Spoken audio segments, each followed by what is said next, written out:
The Real Estate Photography Podcast is brought to you by tourbuzz.net, high-definition virtual tour and photograph hosting, now with interactive floor plans. Sign up for your free trial today.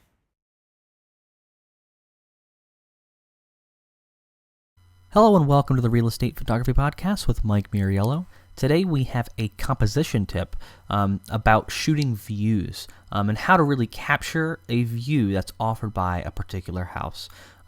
So this first one here, and I'm just going to be talking about compositional elements. You can just forget the view itself, because the view for me might be different from you, because I live in the Shenandoah Valley and you might live in New York City.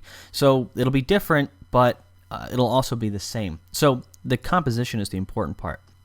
What I like to do, for the most part, if I can, and in this case I could, I like to show the foreground and the view in the background. Now, a lot of times what you'll see is someone will just take a quick snapshot off the deck of the view, and it doesn't really put you in the location. So in this instance, this is what you would see sitting at the breakfast area.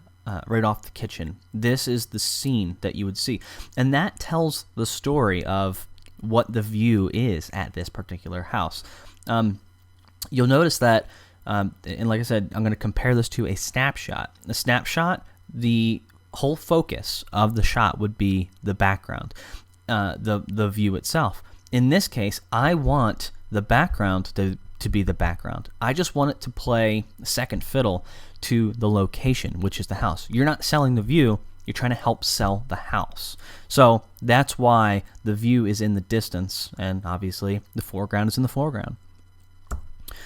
Here's another one, and this is one where there's nothing in this house to use as a foreground. So this is what I would do, or I would even recommend doing, is just shoot through the window if you can, and you can show off the lines of the window panes, in between, and it gives people an idea that you're shooting through a window. Some people might go, I don't like it. Other people, they really like it. Here's another one of a different place. You get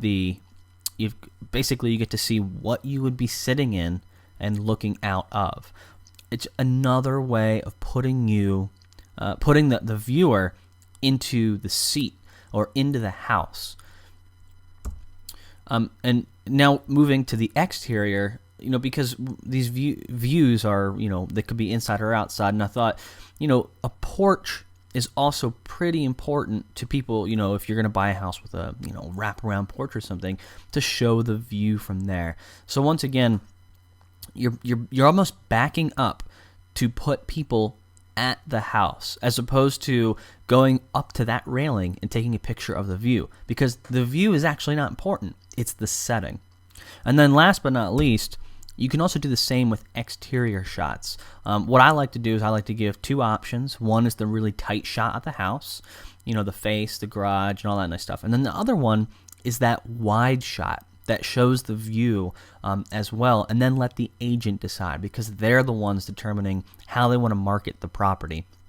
If it were me and I were looking through the MLS, and let's go ahead and say I'm a prospective home buyer, I'm looking through, and I'm looking for places in the country. When I see a house like this that has the view smack dab in the exterior shot, I'm immediately interested.